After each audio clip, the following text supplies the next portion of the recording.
السلام عليكم ورحمة الله. بسم الله الرحمن الرحيم. الحمد لله رب العالمين والصلاة والسلام على رسول الله وعلى آله وصحبه أجمعين. പ്രിയമുള്ള സഹോദരങ്ങളെ,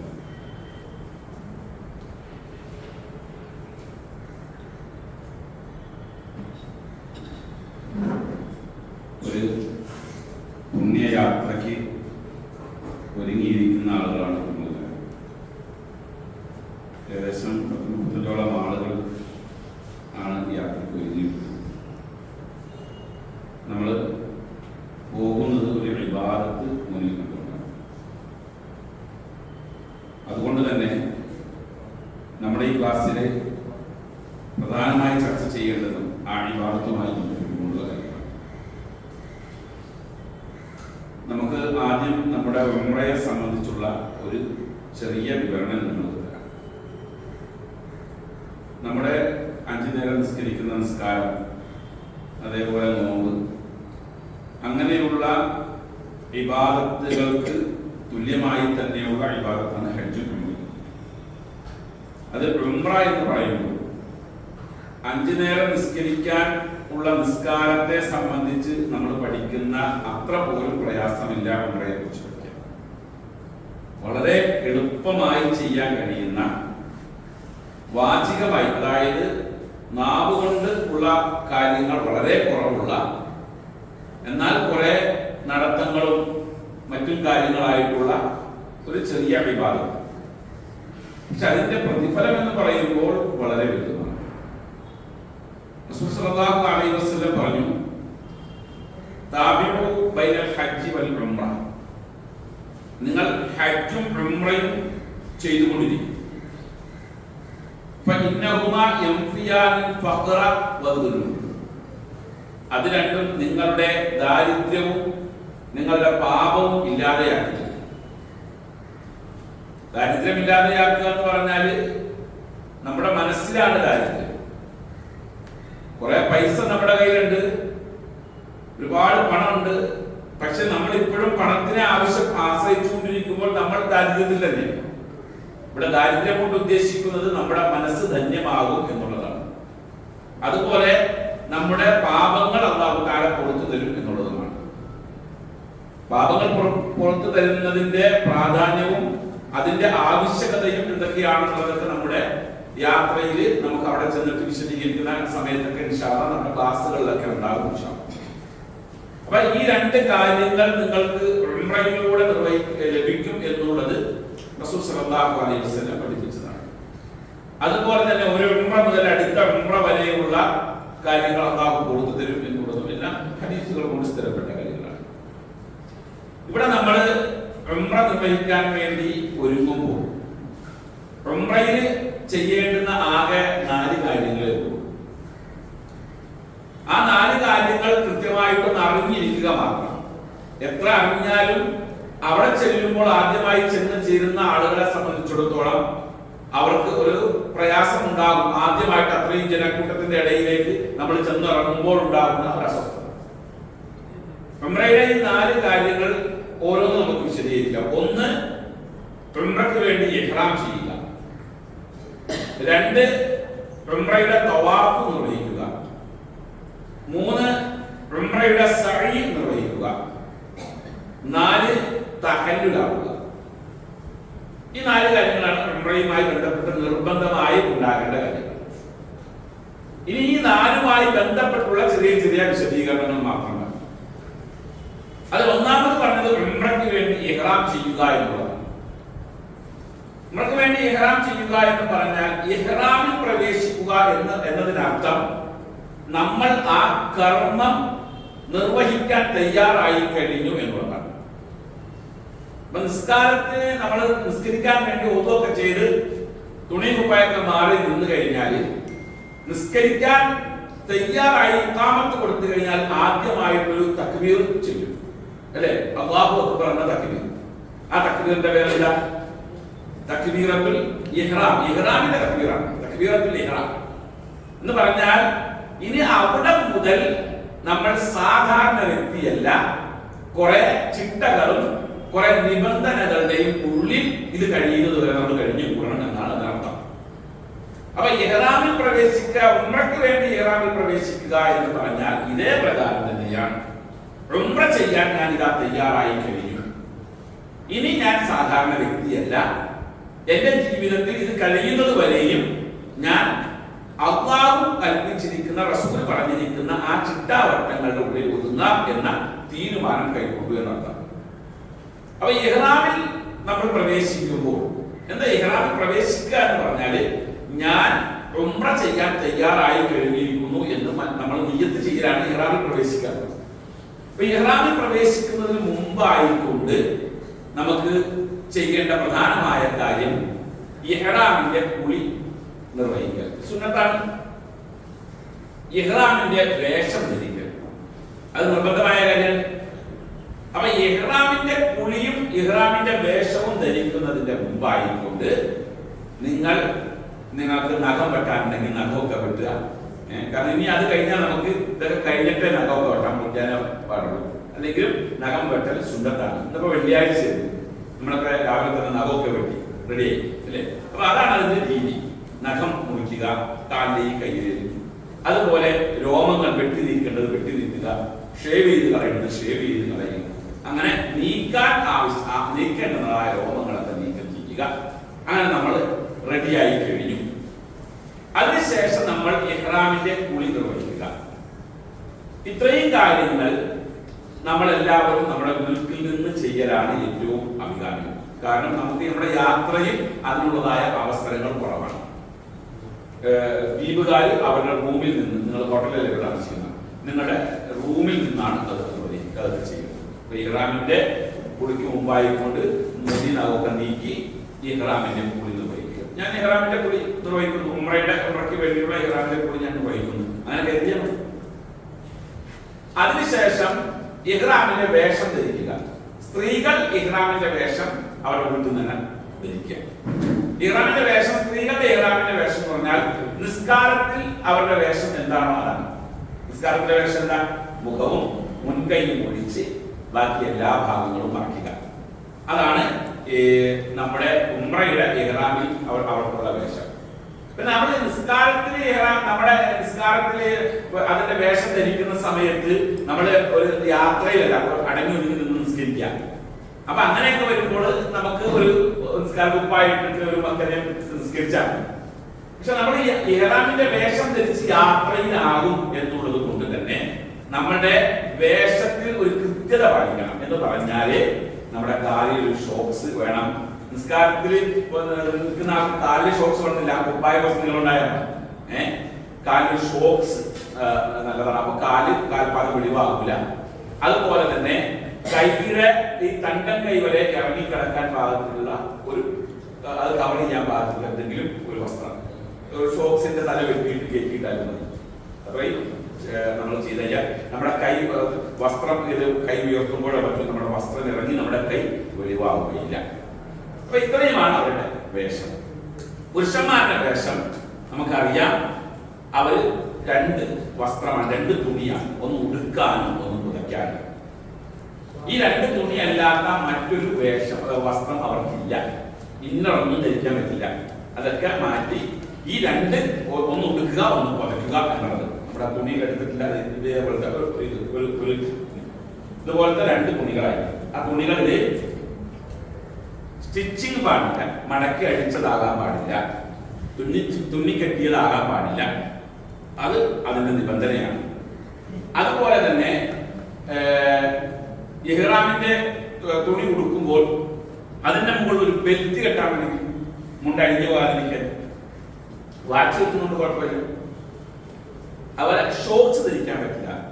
രോഗിയാണെങ്കിൽ, അസുഖമുണ്ട്, അയാൾക്ക് രോഗമാണ്, കാലിൽ തണുപ്പടിക്കുകയോ അതല്ലെങ്കിൽ അങ്ങനത്തെ പ്രോബ്ലം ഉണ്ടെങ്കിൽ അവർക്ക് ഷോക്സ് ധരിക്കുന്നതുകൊണ്ട് കുഴപ്പമില്ല.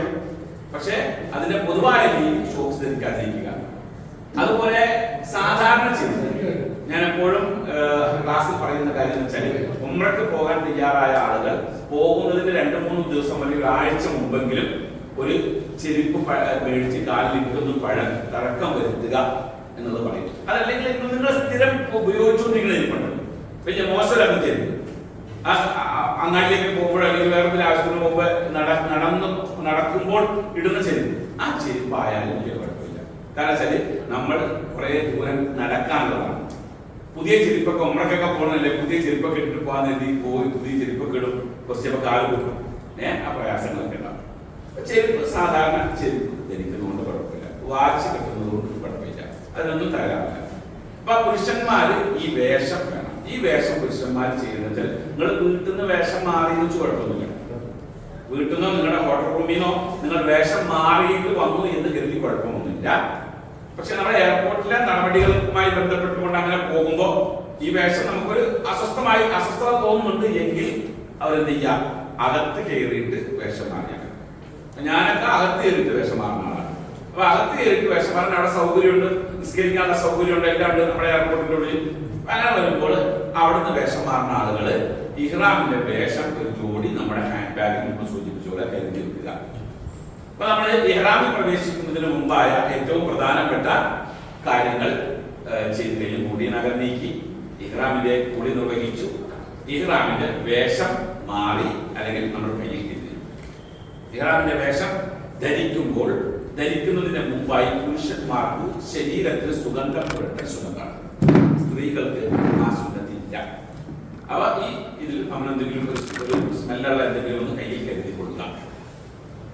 എയർപോർട്ടിൽ നിന്ന് വേഷം മാറിക്കഴിഞ്ഞ് എല്ലാം റെഡിയായി. നമ്മളിപ്പോഴും ഇഹ്റാമിൽ പ്രവേശിച്ചിട്ടില്ല. ഇഹ്റാമിൽ പ്രവേശിക്കണമെങ്കിൽ മീഖാത്തിലെത്തണം. മീഖാത്ത് എന്ന് പറഞ്ഞാൽ ഹജ്ജിനും ഉംറയ്ക്കും പോകുന്ന ആളുകൾക്ക് ഇഹ്റാമിൽ പ്രവേശിക്കുന്നതിന് വേണ്ടി നിശ്ചയിക്കപ്പെട്ടിരിക്കുന്ന സ്ഥലം, അതാണ് മീഖാത്ത്. വിവിധ സ്ഥലങ്ങൾ റസൂൽ സല്ലല്ലാഹു അലൈഹി വസല്ലമയുടെ വഫാത്തിന് മുമ്പ് ഓരോ പ്രദേശങ്ങളിൽ നിന്നും വരുന്ന ആളുകളുടെ മീഖാത്തുകൾ നിശ്ചയിച്ചു കൊടുത്തിട്ടുണ്ട്. നമ്മൾ ഈ ഭാഗത്ത് നിന്ന് പോകുന്ന ഇന്ത്യയിൽ നിന്നൊക്കെ പോകുന്ന ആളുകൾക്ക് യലംലം ആണ് നമ്മുടെ മീഖാത്ത്, പഴയ മീഖാത്താണ്. യലംലം കപ്പൽ മാർഗമാണ് അന്നത്തെ യാത്ര. അപ്പൊ യലംലം വഴിയാണ് പോയിക്കൊണ്ടിരുന്നത്. അപ്പൊ നമ്മളിപ്പോ ഫ്ലൈറ്റ് വഴിയാണ് പോകുന്നത്. അങ്ങനെ വരുമ്പോൾ തായിഫ് ബോർഡർ കടന്നു വരുന്ന ആളുകളുടെ മീഖാത്തിൽ നിന്നാണ് നമ്മൾ ഇഹ്റാമിൽ പ്രവേശിക്കുക. കർണുൽ മനാസിൽ എന്ന് പറയും. അതിന്റെ മുകളിലൂടെ ഫ്ലൈറ്റ് പോകുമ്പോഴാണ് നമ്മൾ ഇഹ്റാമിൽ പ്രവേശിക്കുക. അപ്പൊ നമ്മൾ ഇവിടുന്ന് 6 മണിക്കൂറോളം യാത്രയുണ്ട് എങ്കിൽ നമ്മൾ ഇഹ്റാമിൽ പ്രവേശിക്കുന്നത് ഫ്ലൈറ്റ് ലാൻഡ് ചെയ്യുന്നതിന്റെ വളരെ കുറഞ്ഞ സമയങ്ങൾക്ക് മുമ്പ്. ചിലപ്പോൾ ഒരു പക്ഷേ ഒരു അനൗൺസ്മെന്റ് ഉണ്ടാകാം, ചിലപ്പോൾ അതുണ്ടാകില്ല. എങ്കിലും ജാഗ്രതയായിട്ടിരുന്നോണം. കാരണം നമ്മൾ പോകുന്നത് രാത്രി സമയമാണ്, പുലർച്ചെ സമയത്താണ് നമ്മൾ അവിടെ നല്ല ഉറക്കത്തിന്റെ ടൈമായിരിക്കും ഇറങ്ങുന്നത്. ഫ്ലൈറ്റിൽ കയറി കിടന്നിങ്ങനെയാണ് ഉറങ്ങും. മീഖാത്ത് നമ്മൾ പാസ് ചെയ്ത് പോകുമ്പോൾ നമ്മൾ ഇഹ്റാമിൽ പ്രവേശിക്കാതെ വന്നത് അത് ബുദ്ധിമുട്ടായി. അപ്പൊ അതുകൊണ്ട് ഞാൻ ആ സമയത്ത് ഉണർത്തും. അതൊരു കാര്യം, ഞാൻ ഉണർത്തുന്നത്. പിന്നെ ഞാനും ഒരു മനുഷ്യനാണ്, എന്താ പറയാൻ പറ്റില്ല. അപ്പോ അതുകൊണ്ട് നമ്മൾ എല്ലാവരും ജാഗ്രതയായിരിക്കുക. അനൗൺസ്മെന്റ് ചിലപ്പോൾ ഉണ്ടായിക്കൂടായിരിക്കാം, എന്തായാലും ആ സമയത്ത് ഉണർത്താം. അപ്പൊ മീഖാത്തിൽ ചെല്ലുമ്പോൾ നമ്മൾ ഇഹ്റാമിൽ പ്രവേശിക്കാൻ പോവുകയാണ്. ഇഹ്റാമിൽ പ്രവേശിക്കുമ്പോൾ നമ്മൾ ചെയ്യേണ്ട കാര്യം, നിസ്കരിക്കാൻ ഞാൻ നിസ്കരിക്കുന്നു എന്ന് കരുതുക, നോമ്പിന് ഞാൻ നോമ്പെടുക്കുന്നു എന്ന് കരുതുക. അതൊക്കെ മനസ്സിൽ കരുതുന്ന കാര്യമാണ്, നാവുകൊണ്ട് പറയേണ്ടത്. പക്ഷെ ഉംറയ്ക്ക് ഇഹ്റാമിൽ പ്രവേശിക്കുമ്പോൾ ഞാൻ ഇഹ്റാമിൽ പ്രവേശിക്കുന്നു എന്ന് കരുതുന്നതിനോടൊപ്പം തന്നെ നാവ് കൊണ്ട് പറയണം, ലബ്ബൈക അല്ലാഹുമ്മ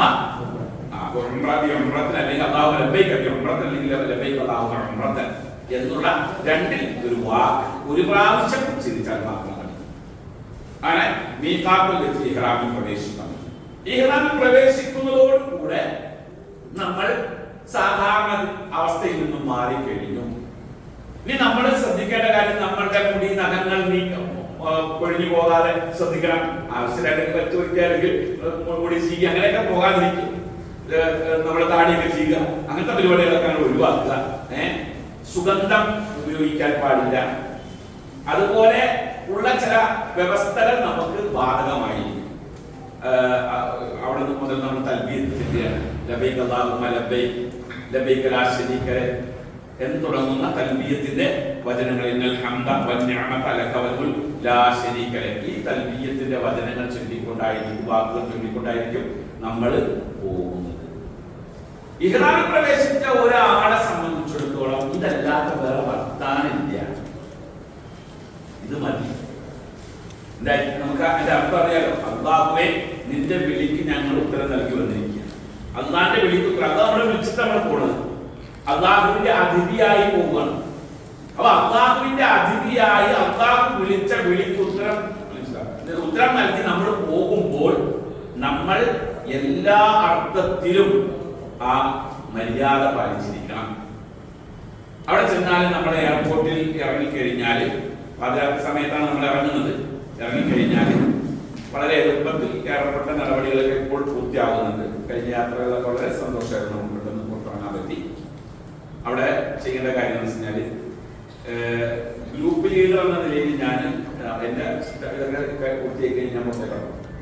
നമ്മുടെ ലഗേജൊക്കെ എവിടെയാണുള്ളത് വെച്ചാൽ അതൊക്കെ ഒരുമിച്ച് കൂട്ടി വെച്ച് എല്ലാവരെയും കൊണ്ട് ഒരുമിച്ച് കിടക്കാൻ കഴിയില്ല പുറത്തേക്ക്. കാരണം ഈ ലഗേജിലെ എടുക്കലും അവിടുന്ന് പോകലും ഒപ്പമായിട്ട് അവിടെ നിർത്തൂല നമ്മളാണ്.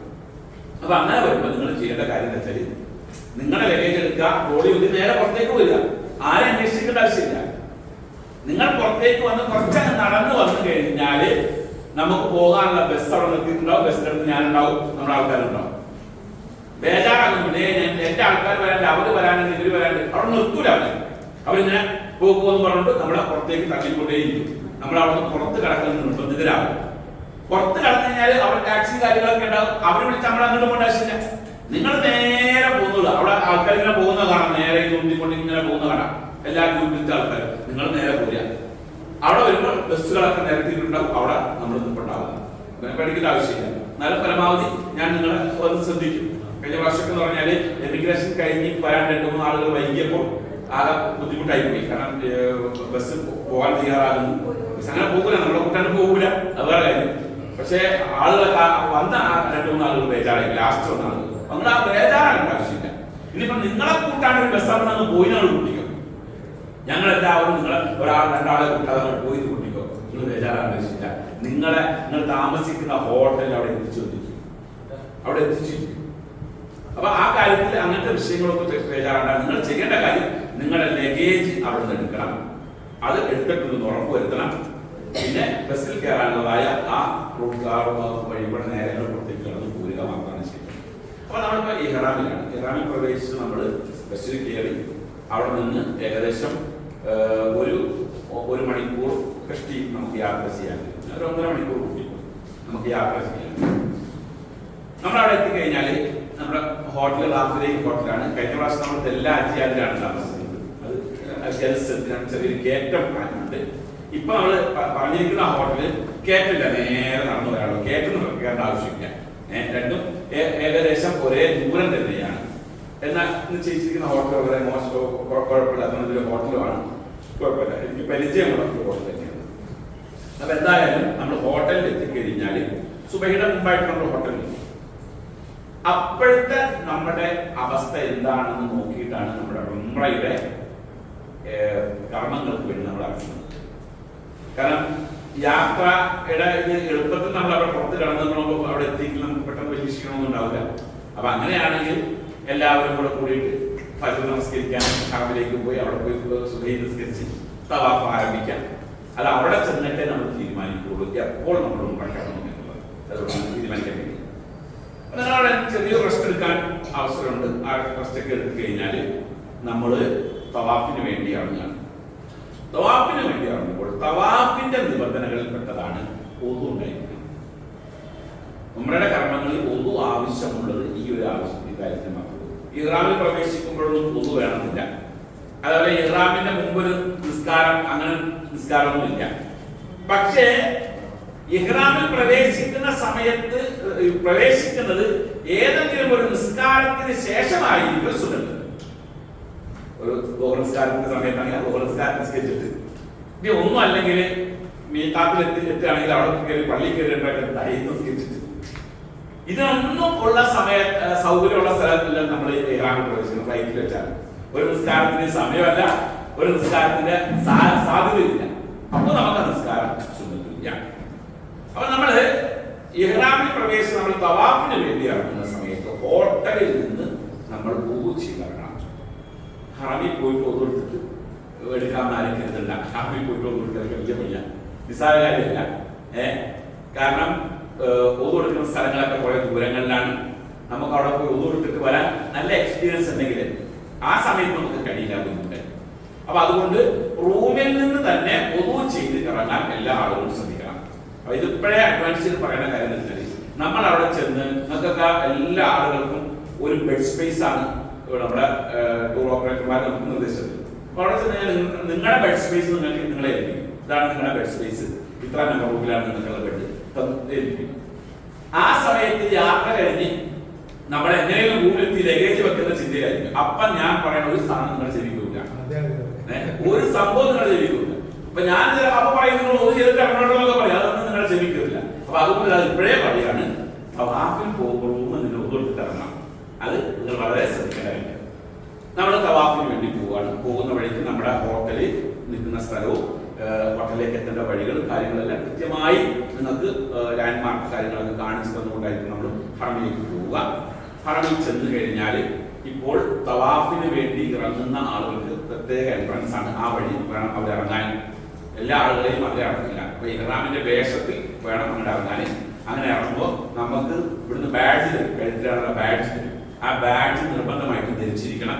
സ്ത്രീകൾ ഇവിടുന്ന് തരുന്ന മക്കൻ ഉണ്ടാവും, ആ മക്കൻ നിർബന്ധമായിട്ട് ധരിച്ചിരിക്കണം. അതുപോലെ മക്കനയുടെ മുകളിൽ ഒരു തൊപ്പി തരും, ആ തൊപ്പിയും നിർബന്ധമായിട്ട് സ്ത്രീകൾ ധരിച്ചിരിക്കണം. പുരുഷന്മാർക്ക് തല മറക്കാൻ പാടില്ല എന്നുള്ളത് കൊണ്ട് തന്നെ ഈ തൊപ്പി ധരിക്കാൻ പാടില്ല. പക്ഷേ അവരവരുടെ ബെൽറ്റിനോട് ചേർന്ന് ആ തൊപ്പി തൂക്കിയിടുകയാണെങ്കിൽ വളരെ നല്ലതാണ്. കാരണം എവിടെയെങ്കിലും വഴിഞ്ഞിട്ട് ഈ തൊപ്പി ഇങ്ങനെ പൊതിച്ച് കാണിച്ചാൽ വളരെ നല്ല പെട്ടെന്ന് കാണാൻ പറ്റുന്ന തൊപ്പിയാണ്. തൊപ്പി ഇങ്ങനെ പൊതിച്ച് കാണിച്ചാൽ നമുക്ക് മനസ്സിലാവും. അപ്പൊ അത് കയ്യിൽ കരുതൽ നല്ലതാണ്. നമ്മൾ തവാഫിന് വേണ്ടി ഇറങ്ങുമെങ്കിൽ തവാഫ് എന്താണെന്നാണ് പറയാനുള്ളത്. തവാഫിന് വേണ്ടി ഇറങ്ങുമ്പോൾ പുരുഷന്മാരെ ഇഹ്റാമിൽ പ്രവേശിച്ച് ഇതുപോലത്തെ ഒരു തുണി പുതച്ചിട്ടുണ്ടാവും. ഇതുപോലത്തെ ഒരു തുണി പുതച്ചിട്ടുണ്ടാവും. ഇങ്ങനെയായിരിക്കും പുതച്ചിട്ടുണ്ടാകും ഒരു തുണി. ഇങ്ങനെയാണ് നമ്മൾ പുരുഷന്മാരെ തവാഫിനെ വേണ്ടത്. സ്ത്രീകൾ അവരുടെ സാധാരണ വേഷം തന്നെ എടുത്തിട്ടുണ്ടാകും. ഈ പുതച്ചിരിക്കുന്ന തുണി ഇങ്ങനെ എടുത്തിട്ട് അവർ വലത് കൈ പുറത്തേക്ക് ഇട്ടിട്ട് ഇതിന് ഇരുത്തി ഭാഗം ചെയ്യുക. തവാഫ് ആരംഭിക്കുമ്പോൾ ഇങ്ങനെയായിരിക്കണം പുരുഷന്മാര് തവാഫ് ആരംഭിക്കുക. ഇനി നമ്മൾ ഇറങ്ങി ചെല്ലുമ്പോൾ നമ്മൾ ആദ്യം ചെല്ലുന്നത് റുക്നുൽ യമാനി എന്ന് പറയുന്ന കഅബയുടെ മുകളിലാണ്. അവിടെ ചെല്ലുമ്പോൾ നമുക്ക് കഅബയുടെ 4 മൂലകൾ എന്താണെന്നോ ഉംറയുടെ സമയത്തല്ല, ഉംറയ്ക്ക് കഴിഞ്ഞ് ഫ്രീ ആകുന്ന സമയത്ത് അതിന്റെ കഅബയും ഹറമുമായി ബന്ധപ്പെട്ടുള്ള ഓരോ ഏരിയകളും നിങ്ങൾക്ക് ഞാൻ പരിചയപ്പെടുത്തിയ നമ്മൾ ചെല്ലുന്ന റുക്നുൽ യമാനി എന്ന് പറയുന്ന ആ ഭാഗത്തിലേക്ക് മിക്കവാറും നമ്മൾ ഇറങ്ങും. അങ്ങനെ ചെന്ന് കഴിഞ്ഞാൽ നമ്മൾ വീണ്ടും നടന്ന് വന്നിട്ട് ഇത് നമ്മൾ ഹജറുൽ അസ്വദ് ഇരിക്കുന്ന ഭാഗം ഇവിടെ ഇവിടെ എത്തിക്കഴിഞ്ഞാൽ ഹജറുൽ അസ്വദിന്റെ നേരെ നമ്മൾ അവിടെ പോയി ഹജറുൽ അസ്വദ് ചുംബിക്കാൻ നമുക്ക് കഴിയില്ല, നല്ല തിരക്കാണ്, പണിക്ക് നിൽക്കാൻ വേണ്ടത്. ഹജറുൽ അസ്വദിന്റെ നേരെ കൈയിലേക്ക് ബിസ്മില്ലാഹി അല്ലാഹു അക്ബർ. ഈ ഒരു നമുക്കത് പഠിക്കേണ്ട ആവശ്യമില്ല, പെട്ടെന്ന് പറയാൻ കഴിയും. ബിസ്മില്ലാഹി അല്ലാഹു അക്ബർ എന്ന് പറഞ്ഞുകൊണ്ട് തവാഫ് ഇവിടെ നിന്ന് ഹജറുൽ അസ്വദിന്റെ അവിടെ ആരംഭിച്ചു. ഇവിടെ മഖാം ഇബ്രാഹിം ഉണ്ട്, ഇവിടെ ഇസ്മായിൽ ഉണ്ട്, ഇതൊക്കെ കാണാൻ നമുക്ക് പോകും. അവിടെ നമ്മളിങ്ങനെ ഇറങ്ങി ഇങ്ങനെ നടന്ന് ഇവിടെ എത്തി. അപ്പൊ നമ്മൾ വീണ്ടും റുക്നുൽ യമാനി അവിടെ മുതൽ നമ്മൾക്ക് ഇഷ്ടമുള്ള ദുആ നമുക്ക് ചെയ്യാം. നിങ്ങൾ ചെയ്യേണ്ട കാര്യം വെച്ചാൽ ഈ തവാഫിൽ 7 നടത്താണ്. ഓരോ നടത്തത്തിലും നിങ്ങൾക്ക് പ്രാർത്ഥിക്കാനുള്ള വിഷയങ്ങൾ നിങ്ങൾ തീരുമാനിച്ചു. ഞാൻ ചെല്ലുക നിങ്ങൾ പറയുക എന്ന് പറഞ്ഞ പരിപാടി ജാഥ വെച്ച് പോണ പരിപാടിയില്ല. ഇൻക്ലാബ് സിന്ദാബാദ് പരിപാടി ഇല്ല. അവിടെ അതൊക്കെ കാണുന്നുണ്ട്. അങ്ങനെ ഞങ്ങളുടെ അമീറൊന്നും പറയാണ്ട് പോണത് ഇല്ല, അമീറൊന്നും പറഞ്ഞില്ല. കാരണം നിങ്ങളാണ് പ്രാർത്ഥിക്കേണ്ടത്, നിങ്ങളുടെ കാര്യം. അമീറിന്റെ പണി ഇങ്ങനെ കാണിച്ചു തരുന്നുണ്ട്. അപ്പൊ നിങ്ങൾക്ക് ഓരോരുത്തർക്കും ഓരോ വിഷയങ്ങളുണ്ടാവുമല്ലോ, അത് നിങ്ങൾ തീരുമാനിക്കാം. ഒന്നാമത്തെ തവാഫിൽ ഞാൻ അല്ലാഹുവിനോട് പ്രാർത്ഥിക്കുന്നത് ഇന്ന വിഷയമായിരിക്കും, രണ്ടാമത്തെ തവാഫിൽ ഞാൻ ഇന്ന വിഷയമായിരിക്കും പ്രാർത്ഥിക്കുക. അങ്ങനെ തീരുമാനിച്ചു വെച്ചിട്ട് പോവാ. നിങ്ങൾക്ക് ഇഷ്ടമുള്ള ഭാഷയിൽ മലയാളത്തിലെങ്കിൽ മലയാളത്തിൽ, നിങ്ങളുടെ ലക്ഷദ്വീപുകാരുടെ ഭാഷയിൽ മറ്റേ അറബിയിൽ ഒരാൾക്ക് പറയണം, അറബിയിലായിക്കോട്ടെ, നിങ്ങളുടെ ഇഷ്ടം. അള്ളാഹുവോട് നിങ്ങളുടെ വിഷയം പ്രസന്റ് ചെയ്യേണ്ടത് നിങ്ങളുടെ അത് നിങ്ങൾ തീരുമാനിച്ചു. അപ്പൊ നമ്മൾ അവിടെ നിന്ന് നടന്ന് അങ്ങനെ കറങ്ങി ഇപ്പൊ ഇവിടെ റുക്നുൽ യമാനി, യമൻ ഭാഗത്തെ മൂല എന്നാണ്. യമൻ ഭാഗത്തുള്ള മൂല. ഈ മൂലയിൽ ഹജറുൽ അസ്വദിന്റെ അവിടുത്തെ പോലെ തുണി ഇങ്ങനെ പൊന്നിച്ചു വെച്ചിട്ടുണ്ടോ, ആ മൂല ഒഴിവാക്കി വെച്ചിട്ടുണ്ടോ. അത് ഇങ്ങനെ തുടൽ സുന്നത്തുണ്ട്, തടകൽ സുന്നത്തുണ്ട്. പക്ഷെ നമ്മൾ തവാഫ് ചെയ്യുന്ന സമയത്ത് തടകാൻ നിൽക്കണ്ട. തടകാൻ നിന്ന് കഴിഞ്ഞാൽ നമ്മുടെ കൂട്ടം കിട്ടും. കാരണം നല്ല തിരക്കായിരിക്കും അവിടെ നമ്മൾ ഉദ്ദേശിക്കുന്ന പോലെ. അപ്പൊ അതുകൊണ്ട് അവിടെ നിങ്ങൾ ആ തടകാൻ നിൽക്കണ്ട, അത് കണ്ടാൽ മതി. എന്നിട്ട് ഇതൊക്കെ കഴിഞ്ഞ് ഒറ്റയ്ക്ക് തവാഫ് ചെയ്യുമല്ലോ, അപ്പോൾ ചെയ്തു. അപ്പൊ നിങ്ങൾ അതിർവശത്ത് ചുംബിക്കുകയോ ഇനി വാതിന്റെ അടുത്ത് പോയിട്ട് വാ ചെയ്യുകയോ എന്തുകൊണ്ടും ചെയ്തു കുഴപ്പമില്ല. പക്ഷെ നമ്മുടെ തവാഫിന്റെ സമയത്ത് അതിന് പോയി കഴിഞ്ഞാൽ കൂട്ടം തെറ്റി പോകുന്നത് കൊണ്ട് തന്നെ ആരും അതിലേക്ക് പോകാതിരിക്കുക. ഇവിടെ വന്നു കഴിഞ്ഞാൽ ഇവിടെ മുതൽ പിന്നെ ഹജർ അസ്വദ് വരെ സ്ഥലമുണ്ട്. അവിടെ വരെ റബ്ബനാ ആതിനാ ഫിദ് ദുനിയാ ഹസനതൻ വഫിൽ ആഖിറതി ഹസനതൻ വഖിനാ അദാബന്നാർ. ഒരു തിരക്ക് കുറഞ്ഞ സമയമാണെങ്കിൽ ഒരു 3 പ്രാവശ്യം, തിരക്ക് കൂടിയ സമയങ്ങളിൽ 7 പ്രാവശ്യം വരെയും പറയാൻ കഴിയും. റബ്ബനാ ആതിനാ ഫിദ് ദുനിയാ ഹസനതൻ ഒരു തവാഫ് വീണ്ടും ബിസ്മില്ലാഹി അല്ലാഹു കൈ താഴ്ത്തുക, കൈ ചുംബിക്കണം, കൈ താഴ്ത്തുക. ഹജർ അസ്വദ് ചുംബിക്കാനേ പറഞ്ഞു, ചുംബിക്കുക. ചുംബിക്കുന്നില്ല എങ്കിൽ കൈ ഉയർത്തുക. നമ്മൾ ചുംബിക്കുന്നതിന് നമ്മൾ തയ്യാറായി, പക്ഷെ നമുക്ക് കഴിഞ്ഞിട്ടില്ല. താഴ്ത്തി ആളുകൾ ഇങ്ങനെ കാണിക്കുകയാണ്. ഈ പരിപാടികളൊന്നും നമ്മുടെ വിഭാഗത്തിന്റെ ഭാഗങ്ങൾ റസൂലുള്ളാഹി ശരിയില്ല. ഞാനിവിടെ പറയുന്നത് റസൂലുള്ളാഹി എന്ത് ചെയ്യും അതേ ഞാൻ പറയുന്നു. ഇതിന്റെ അപ്പുറത്തേക്ക് നമ്മൾ ഒന്നും കൂട്ടിച്ചേർക്കേണ്ട ആവശ്യമില്ല. നമ്മളിപ്പോ നമ്മുടെ കൂടെ മുടക്കൊണ്ടിരിക്കുന്നത് ഇവിടെ വേറെ ഗ്രൂപ്പിലായിരിക്കുന്നുണ്ട്. റസൂലുള്ളാഹി കാണിച്ചു തന്നതുപോലെയുള്ള ഉമ്മ ചെയ്യണം എന്നുള്ള ഉദ്ദേശമുള്ളത് കൊണ്ടാണ് നമ്മൾ. അപ്പൊ അതുകൊണ്ട് തന്നെ നമുക്ക് ആ ചര്യ കൃത്യമായിട്ട് പാലിക്കാൻ നമ്മൾ തയ്യാറാണ്. ഇവിടെ വന്ന് വീണ്ടും നമ്മൾ ബിസ്മില്ലാഹി അല്ലാഹു കൈ താഴ്ത്തി നമുക്ക് ചെയ്യാനുള്ള ദുആയൊക്കെ ചെയ്ത് നമ്മൾ അങ്ങനെ കറങ്ങി വീണ്ടും അവിടെ എത്തി. ഇതാണ് തവാഫിന്റെ രീതി. ഇത് 7 പ്രാവശ്യം, 7ാമത്തെ പ്രാവശ്യം നമ്മുടെ തവാഫ് അവസാനിച്ചു. 7 പ്രാവശ്യം പൂർത്തിയായി തവാഫ് അവസാനിച്ചു. ഈ തവാഫ് അവസാനിച്ചിട്ട് പിന്നെ സാധാരണ രീതിയിലേക്ക് മാറാം. ഇനി അതിനിടയിൽ ഒരു കാര്യം പറഞ്ഞു പോകാൻ, കാരണം ഇടയ്ക്ക് ചിലപ്പോൾ മറന്നു. നമ്മൾ തവാഫ് ചെയ്തുകൊണ്ടിരിക്കുന്നതിനിടയിൽ പൊതുമുറിയാകും. പൊതുമുറിഞ്ഞാൽ അയാൾ ഓത് കൊടുക്കാനുള്ള മാർഗത്തെ പറ്റി എങ്ങനെ ചിന്തിക്കണം, അത് അവിടെ നിന്ന് ഉണ്ടെങ്കിൽ ഞാൻ പറഞ്ഞു തരും എന്ത് ചെയ്യണമെന്നുള്ളത്. പിന്നെ പിന്നീടുള്ള പ്രവർത്തനങ്ങൾ എന്തായിരിക്കും എന്നുള്ളത് ഞാൻ അവിടെ നിന്ന് പറഞ്ഞു. ആ കൂട്ടത്തിൽ തന്നെ ഇഹ്റാമിൽ പ്രവേശിക്കുന്നതിന് മുമ്പായി സ്ത്രീകൾ അശുദ്ധിയിലായി പോയാൽ, അങ്ങനെ ഉണ്ടാകും. ആ പിരീഡിന്റെ ടൈമോ മറ്റോ ആണെങ്കിൽ അവർക്ക് 2 ഓപ്ഷൻ, 2 മാർഗങ്ങളാണ്. ഒന്നിരിക്കൽ അവർ ഇഹ്റാമിൽ പ്രവേശിക്കാം. അങ്ങനെ തന്നെ അവർക്ക് ഇഹ്റാമിൽ പ്രവേശിക്കുന്നതിന് ശുദ്ധി വേണമെന്ന് നിർബന്ധമില്ല. അവർക്ക് അങ്ങനെ തന്നെ ഇഹ്റാമിൽ പ്രവേശിക്കും.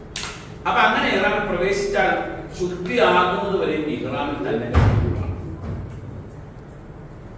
അല്ലെങ്കിൽ അവർ ഇഹ്റാമിൽ പ്രവേശിക്കാതെ അവർക്ക് നേരെ ചെയ്യാം, മക്കയിലേക്ക് പോകാം.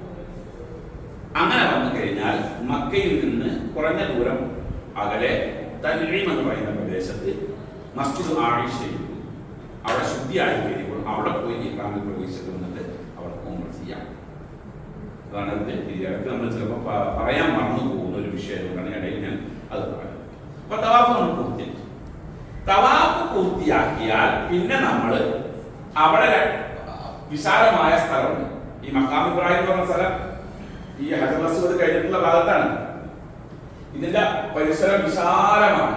അവിടെ നിസ്കരിക്കാനുള്ള സൗകര്യമുണ്ട്. തിരക്ക് കൂടുന്നതനുസരിച്ച് പുറകോട്ട് പോകേണ്ടി വരും.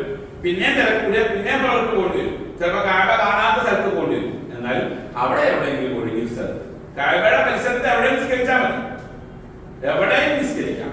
മഖാം ഇബ്രാഹിമിന്റെ പിന്നിലാകുക എന്നത് അവിടെ സൗകര്യപ്പെടുമെങ്കിൽ മാത്രം. അവിടെ കൺസ്ട്രക്ഷൻ വർക്ക് നടക്കുന്നത് കൊണ്ട് തന്നെ അവിടെ കുറച്ച് ഇടുങ്ങിയിരിക്കുന്നു. അപ്പൊ അതുകൊണ്ട് കുറച്ച് പുറകോട്ട് ഇറങ്ങി അവിടെ നിസ്കരിക്കാം. അപ്പൊ എല്ലാവരും നമ്മൾ ഒരുമിച്ച് കൂടിയിട്ടാണ് നിസ്കരിക്കുക. അപ്പോ നമ്മുടെ യാത്രയുടെ തവാഫിന് വേണ്ടി ഇറങ്ങുമ്പോൾ നമ്മൾ പാലിക്കേണ്ട രീതികളും കാര്യങ്ങളും കൂട്ടം തെറ്റിയാൽ എന്ത് ചെയ്യണം എന്നുള്ളത് അവിടുന്ന് നമ്മൾ കൃത്യമായിട്ട് ക്ലാസ് എടുത്തു. അപ്പൊ അതുകൊണ്ട് നിങ്ങൾ ബേജാറാകേണ്ട ആവശ്യമില്ല. പിന്നെ നമ്മൾ നേരെ അവിടുന്ന് 2 റക്അത്ത് നിസ്കരിക്കുക. മഖാം ഇബ്രാഹിം ഈ 2 റക്അത്ത് നിസ്കാരം കഴിഞ്ഞാൽ പിന്നെ നമ്മൾ സഅയ് ചെയ്യാൻ വേണ്ടി പോവാണ്. അപ്പൊ അവിടെ സംസം ഉണ്ടാകും. സംസം തണുപ്പില്ലാത്ത സംസം നോക്കിയിട്ട് എടുത്ത് കുടിക്കുക. തണുപ്പുള്ള സംസം നമുക്ക് എപ്പോഴും പ്രശ്നം സൃഷ്ടിക്കും എന്നുള്ളത് കൊണ്ട് തന്നെ അവിടെ 10 ബോട്ട് ടിന്ന് വെച്ചിട്ടുണ്ടെങ്കിൽ അതിൽ 9 തണുപ്പുള്ളതാണ്, ഒരെണ്ണം തണുപ്പില്ലാത്തതാണ്. തെരഞ്ഞെടുപ്പ് പിടിക്കണമെന്നില്ല. അവിടെ എഴുതിയിട്ടുണ്ടാവും തണുപ്പില്ലാത്തതാണെന്നത് എഴുതിയിട്ടുണ്ട്. ഇംഗ്ലീഷിലും അറബിയിലും എഴുതി വെച്ചിട്ടുണ്ടാവും.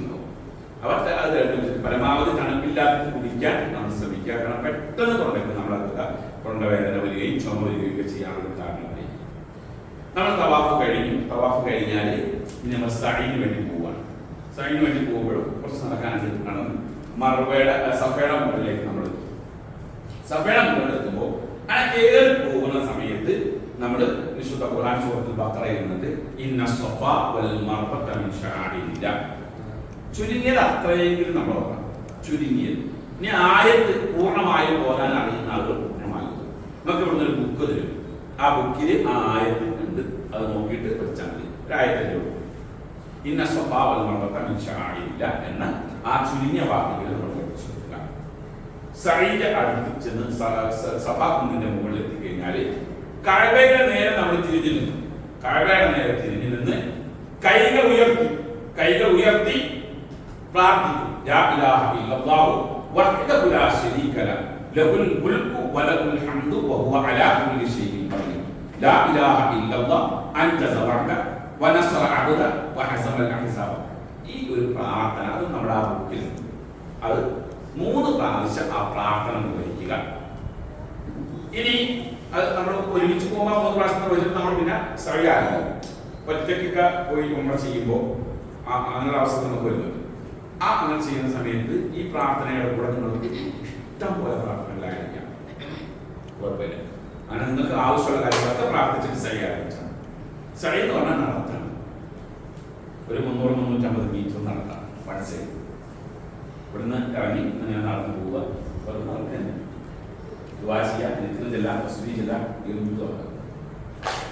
അത് ഉദ്ദേശിച്ച ആ അമലിന്റെ പൂർണ്ണത ഉദ്ദേശിക്കുന്ന ആളുകൾക്ക് പ്രാർത്ഥിക്കാവുന്ന കാര്യങ്ങളും ചെല്ലാവുന്ന ദിക്റുകളും തസ്ബീഹുകളും എല്ലാം ആ അടക്കത്തിൽ നിർവഹിക്കാം. പുരുഷന്മാർക്ക് ഒരു കുറഞ്ഞ സ്ഥലത്ത് ഒന്ന് ഓടാനുള്ള സ്ഥലങ്ങൾ ഇങ്ങനെ കുരുങ്ങി ഓടണം. അവിടെ പരക്കം പായാറും അത് നമ്മൾ ഇനി ഓടാൻ പറ്റാത്ത ആൾക്കാർ, സ്ത്രീകൾ അവിടെ ഓടേണ്ടതില്ല, പെണ്ണുങ്ങളും അവിടെ ഓടാറുണ്ട്. നമ്മളത് ഓടാൻ പോകില്ല. അപ്പൊ അത് സഫയിൽ നിന്ന് മർവ വരെ ഒരു നടത്താം, മർവയിൽ നിന്ന് സഫ വരെ ഒരു നടത്താം.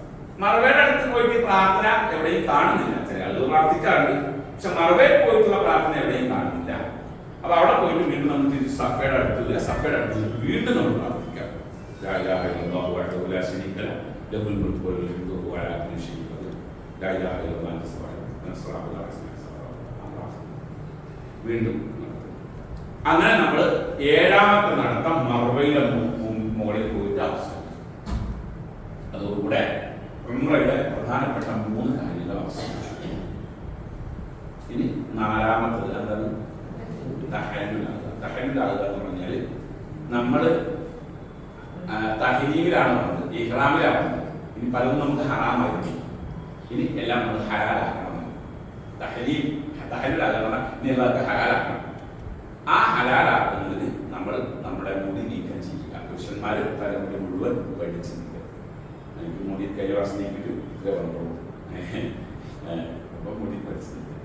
അതിൽ ആർക്കും ഒരു പ്രയാസം തോന്നും. ചില ആളുകൾക്ക് അതിലൊരു പ്രയാസം തോന്നും. നമ്മൾ തലമുടി പഠിക്കുക സുന്നത്താണ്. ഒരു വലിയൊരു കർമ്മം എന്ന് പഠിച്ചിട്ട് ഇത്രയും പൈസ മുടക്കി പോയിട്ട് ഇനി അത് വെട്ടുക എന്നൊക്കെ വെട്ടിയെന്ന് വെച്ച് കുഴപ്പമൊന്നും ഉണ്ടായിട്ടില്ല. പക്ഷെ സുന്നത്ത് പഠിക്കുക എന്നതാണ്. സ്ത്രീകൾ ഒരു വിരൽ കൂടി നീളത്തിൽ റൂമിൽ പോയിട്ട് തലമുടി കെട്ടിക്കുക. അവിടെ മറുപടിയുടെ അടുത്ത് അത് ചെയ്യേണ്ട ആവശ്യം. ഇത്രയുമാണ് നമ്മളുടെ ഉംറയുടെ കർമ്മങ്ങൾ. ഈ ഉംറയുടെ കർമ്മങ്ങൾ കഴിഞ്ഞാൽ നമ്മൾ റൂമിലേക്ക് പോയി നമ്മൾ ടൈറ്റബിൾ തരുന്നത് എങ്ങനെയൊക്കെയാണ് നമ്മുടെ കാര്യങ്ങളെന്ന്. അപ്പൊ അതില് നമ്മൾ മക്കയിൽ താമസിക്കുന്ന ഏകദേശം 8 ഒരു 9-10 ദിവസത്തോളം നമ്മൾ മക്കയിൽ താമസിക്കുന്നു. ഈ താമസിക്കുന്ന കാലയളവിൽ മുഴുവനും വഖ്തുകൾക്ക് ജമാഅത്ത് പങ്കെടുക്കാൻ 1,00,000 നിസ്കാരത്തിന് 1,00,000 ശരി. അപ്പോ ഒരെണ്ണം പാഴാകാതിരിക്കാൻ നോക്കേണ്ട ഉത്തരവാദിത്വം നിങ്ങൾ അവിടെ കാര്യങ്ങൾ നിർദ്ദേശിച്ചു തരിക എന്നുള്ളത് മാത്രമാണ് നമുക്ക് ചെയ്യാൻ. വഖ്തുകൾ കൃത്യമായി ഇറങ്ങിപ്പോയി ജമാഅത്തിൽ പങ്കെടുക്കുക എന്നുള്ളത് നിങ്ങളുടെ ഉത്തരവാദിത്വം. അത് ഓരോരുത്തരും അവരവരുടെ ടൈം ഷെഡ്യൂൾ ചെയ്ത് കാണിക്കൊള്ളണം. അപ്പോൾ സുബൈക്ക് അവിടെ 2 മണി മുതൽ പോകുന്ന ആൾക്കാർ, ഹജ്ജിന്റെ ബാങ്ക് ബാങ്ക് പ്രതീക്ഷിച്ചുകൊണ്ട് പോകുന്നത്. സുബഹിക്ക് മുമ്പ് ഒരു ബാങ്കുണ്ട്, തഹജ്ജുദിന്റെ ബാങ്ക്. ആ ബാങ്കിന്റെ മുമ്പ് എഴുന്നേറ്റ് 2 മണി മുതൽ പോകും. ഈ 2 മണി മുതൽ പോയി കഴിഞ്ഞാൽ അവരവിടെ തഹജ്ജുദ് നിസ്കരിച്ച് ഖുർആൻ ഓതി അവിടെ ഇരുന്ന് സുബഹി നിസ്കരിച്ചിട്ട് തിരിച്ച് റൂമിലേക്ക് വരും. തിരിച്ച് റൂമിലേക്ക് വന്നു കഴിഞ്ഞാൽ ചില ആൾക്കാർ സുബഹി നിസ്കരിച്ചിട്ട് ദുഹായി നിസ്കരിച്ച് വരുന്ന ആൾക്കാർ വന്നു കഴിഞ്ഞാൽ ബ്രേക്ക്ഫാസ്റ്റ് ഒക്കെ കഴിച്ച് റൂമിൽ റെസ്റ്റ് എടുത്തു. വേറെ പണിയൊന്നുമില്ല, കച്ചവടത്തിന് പോകാനില്ല, കട തുറക്കാനില്ല, ഓഫീസിൽ പോകാനില്ല, അടുക്കളയിൽ മദ്യം നന്നാകാൻ ഒരു പരിപാടി, അലക്കണ്ട ഒരു പരിപാടി, വെറുതെ ഇരിക്കുക. നേരത്തിൽ പോയി ഭക്ഷണം കഴിക്കുക, വെറുതെ ഇരിക്കുക. അപ്പൊ പിന്നെ കുഴപ്പമില്ല, സർവീസ്കരിച്ച് ഭക്ഷണം കഴിക്കുക, സുഖമായിട്ട് ഉറങ്ങാം. ഒരു 11 മണിക്കൊക്കെ എഴുന്നേറ്റ് അല്ലെങ്കിൽ 10:30 എഴുന്നേറ്റ് റെഡിയായി ദോറസ്കരിക്കാൻ പോവുക. ദോറസ്കരിച്ചിട്ട് വരിക, ഭക്ഷണം കഴിക്കുക, കിടന്നുറങ്ങുക. ഒരു 3 മണിയാകുമ്പോൾ എഴുന്നേൽക്കുക, പോവുക, അസ്രസ്കരിക്കുക, അവിടെ തന്നെ ഇരിക്കുക, മഗ്‌രിബ് നിസ്കരിക്കുക, അവിടെ തന്നെ ഇരിക്കുക, ഇശാ നിസ്കരിക്കുക, എന്നിട്ട് വരിക, ഭക്ഷണം കഴിക്കുക, വീണ്ടും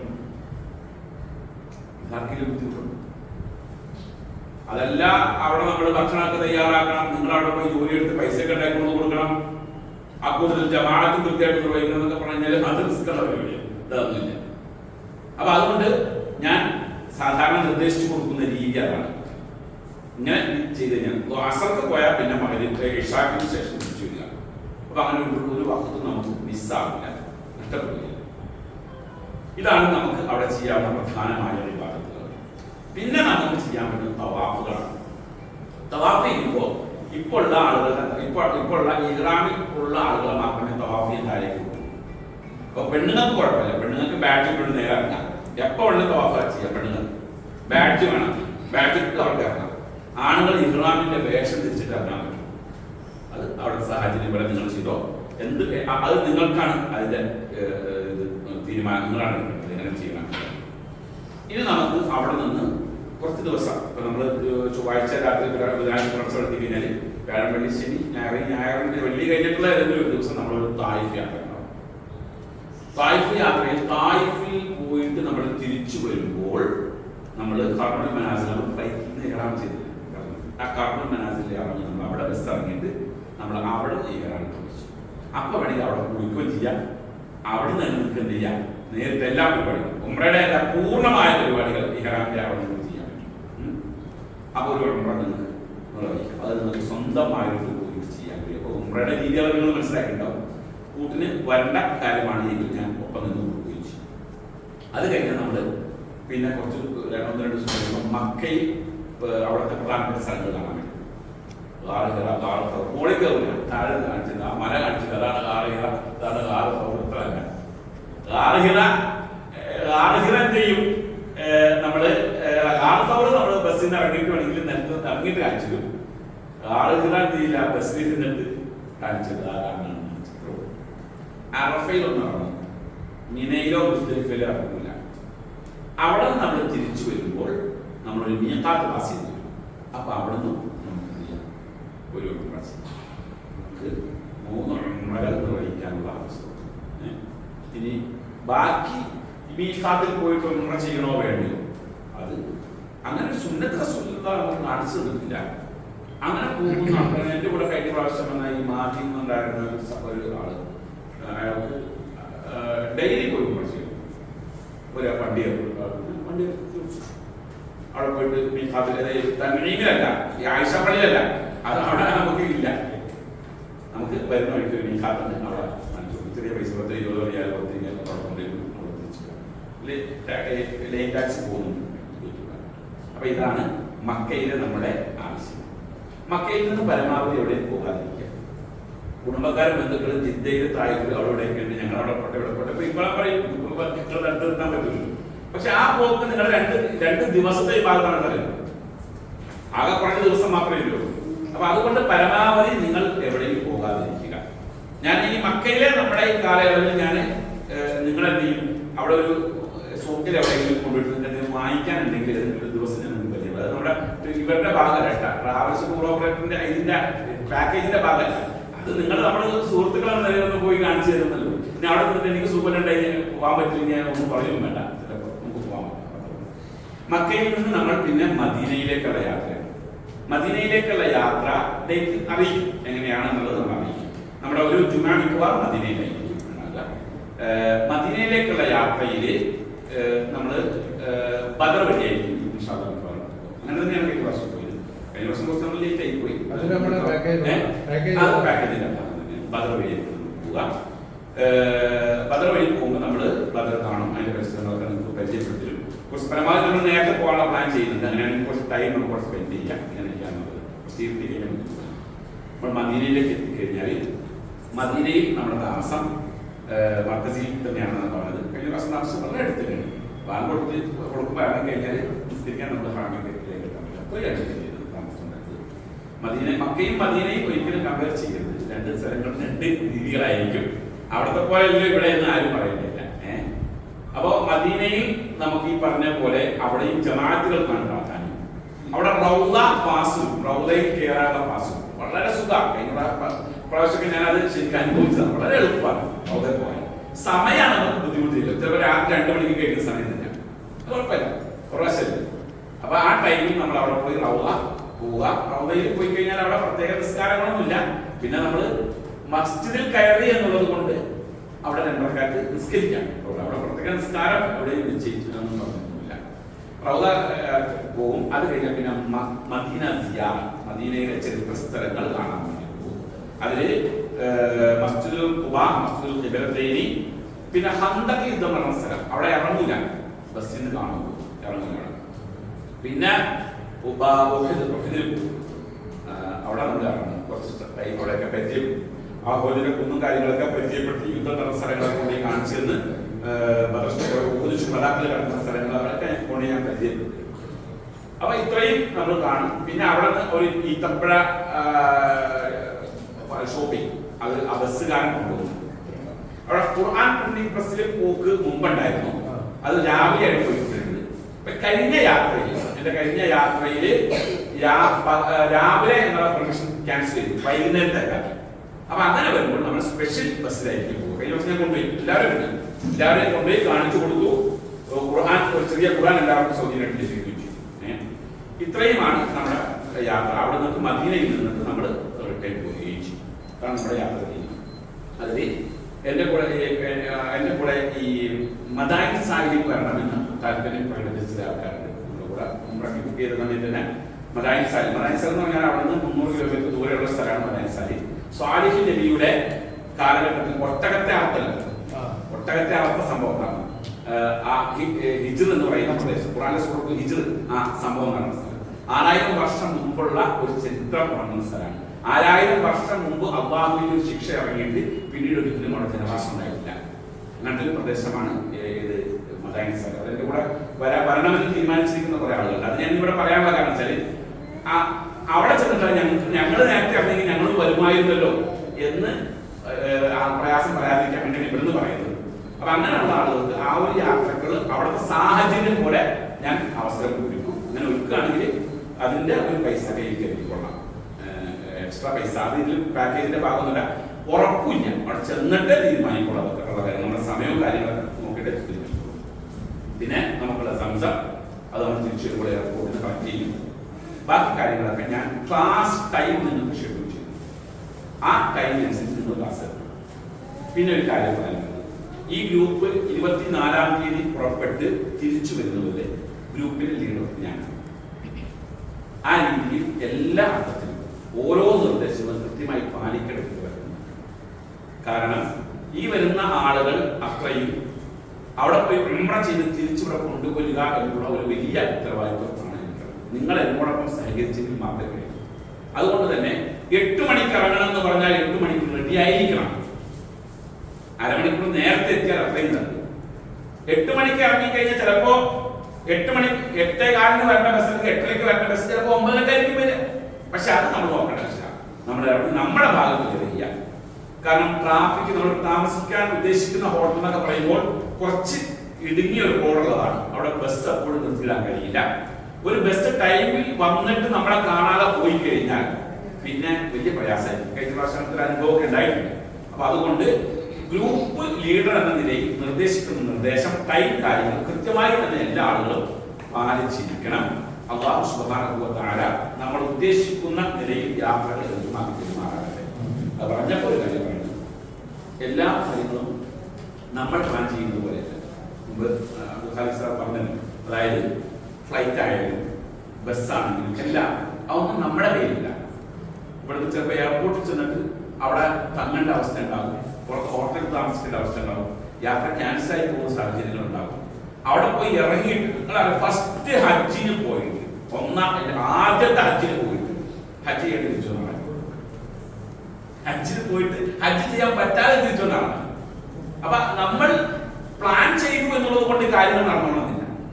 റാസിഖ് അല്ലാഹുവാണ്, അവനാണ് തീരുമാനിക്കുന്നത് എന്ത് എങ്ങനെ എപ്പോൾ നടക്കണമെന്ന്. അതുകൊണ്ട് തന്നെ അല്ലാഹുവിനോട് നമ്മൾ നിരന്തരം പ്രാർത്ഥിച്ചുകൊണ്ടേയിരിക്കുക. നമ്മുടെ യാത്രയും കർമ്മങ്ങളും ഭംഗിയായി നിർവഹിച്ച് എത്തുവാൻ നമ്മൾ അല്ലാഹുവിനോട് നിരന്തരം പ്രാർത്ഥിച്ചുകൊണ്ടിരിക്കുക. ഇതിന്റെ പിന്നിൽ സംഗതി ഒരു ടൂർ ഓപ്പറേറ്റർ ഉണ്ട്, അതിന്റെ ബിസിനസ് വശങ്ങൾ അനുസരിച്ചുകൊണ്ട് വർക്കുകൾ ചെയ്തിട്ടുണ്ട്. പക്ഷെ ഇതിന്റെ പിന്നിൽ ഒരു ടീം വർക്ക് ചെയ്തിട്ടുണ്ട്. നമുക്ക് യാത്രയ്ക്ക് ഒരു ടീം വർക്ക് ചെയ്തിട്ടുണ്ട്.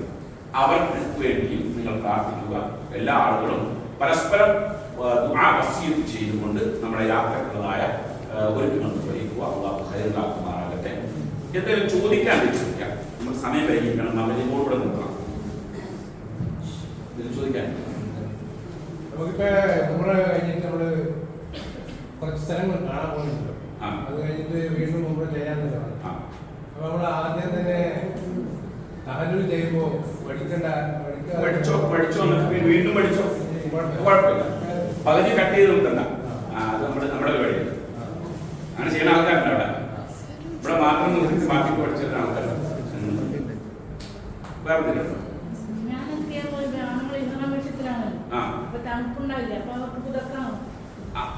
തണുപ്പ് ശരീരത്തിന് രോഗമായി വരും, ബാധിക്കുമെന്നുണ്ടെങ്കിൽ പുതയ്ക്കാം. പക്ഷെ അത്രമാത്രം തണുപ്പുകളില്ല. ഉംറ ചെയ്ത് വരാനുള്ളതായ ചെറിയ തണുപ്പുകളെ വലിയ തണുപ്പുകളൊന്നുമില്ല.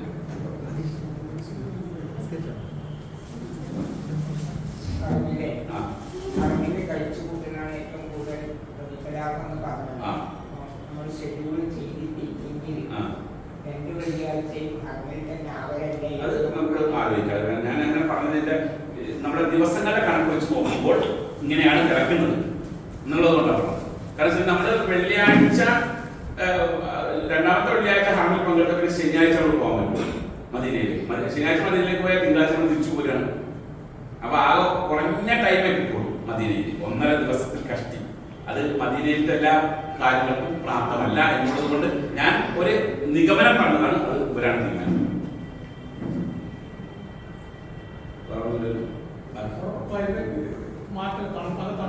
തണുപ്പുണ്ട്, അങ്ങനെ കഠിനമായ തണുപ്പല്ല. മദീനയിൽ ഒരു തണുപ്പ് ഉണ്ട്. എല്ലാ ആൾക്കാരും പാരസെറ്റമോൾ 450 കുറച്ച് കയ്യിൽ കരുതുക, മോക്സിലിൻ കയ്യിൽ കരുതുക. അതേപോലെ തന്നെ വൈറസ് സംബന്ധമായ അസുഖങ്ങൾക്ക് പാൻജോബോ വലിയസ് അങ്ങനത്തെ പോലുള്ള മെഡിസിൻ കയ്യിൽ കരുതുക. കുറച്ച് മെഡിസിൻ കയ്യിലുണ്ടാകും നല്ലതാണ്. അവിടെ പോയിട്ട് മരുന്ന് മേടിക്കാൻ നിൽക്കുമ്പോൾ പിന്നെ ബാൻഡേജ് കാര്യങ്ങളുണ്ട്, ഒട്ടിക്കാനുള്ള പൊതുവായ ഒട്ടിക്കാനുള്ള സാധനങ്ങളൊക്കെ കുറച്ച് കയ്യിലുണ്ടായാലും.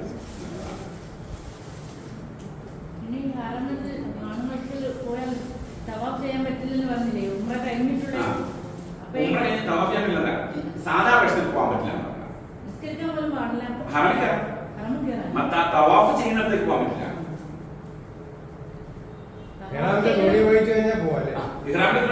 അവർക്ക് തവാഫ് ചെയ്യുന്നിടത്തേക്ക് ഇറങ്ങാം, മത്താഫിലേക്ക് ഇറങ്ങാം, കാബയിലേക്ക് പോവാം. ബാക്കിയൊക്കെ പള്ളിയിൽ കയറി നിസ്കരിച്ചിട്ട് പോവുകയാണ്. ഇല്ലേ, നമുക്ക് ക്ലാസ് അവസാനിപ്പിക്കാം. യാത്ര എന്തെങ്കിലും ചോദിച്ചാൽ മതി, ഗ്രൂപ്പിൽ എന്തെങ്കിലും സംശയം ചോദിച്ചാൽ മതി, വാട്സാപ്പിൽ വോയിസ് ഇട്ടാൽ മതി. പരമാവധി കോൾ ചെയ്യാതിരിക്കാം. വാട്സാപ്പിൽ വോയിസ് ഇട്ടാൽ ഞാൻ സമയം പോലെ കേട്ടിട്ട് വിശാലത്തിന് എല്ലാ ആളുകളും വാച്ച് ചെയ്യാവുന്ന ഗ്രൂപ്പിന്റെ ലിങ്ക് ഏതിന്റെ വാട്സാപ്പ് ഞാൻ ഇവിടെ തരാം. ചെറിയ മക്കളുണ്ടാകുമ്പോഴേ 2 വയസ്സുള്ള മോനുണ്ട്. അപ്പൊ അവരെ ഈ ഇതാക്കാൻ വേണ്ടി എന്ത് ചെയ്യാം? അവിടെ ഈ ചെയിൻ കിട്ടും, മേടിക്കാൻ കിട്ടും. ആൺകുട്ടിയാണ്, അതുണ്ടല്ലോ. ഞാൻ പറഞ്ഞ അവനെ ചെയിൻ മേടിച്ച് കളക്റ്റാക്കാൻ പറ്റും. അവിടെ കിട്ടും, അത് മക്കയിൽ കിട്ടുമല്ലോ. മറ്റേ അങ്ങോട്ടും ഇങ്ങോട്ടും ഓടിക്കളിച്ച് പോകുമ്പോഴേ നമ്മൾ നിസ്കരിക്കുമ്പോൾ നിങ്ങളുടെ സാധനങ്ങളൊക്കെ ഇവിടുന്ന് യാത്രാ സംബന്ധമായ സാധനങ്ങളൊക്കെ നിങ്ങൾ കളക്ട് ചെയ്യുക. നിങ്ങൾ ദുആ ചെയ്യുക. അസ്സലാമു അലൈക്കും.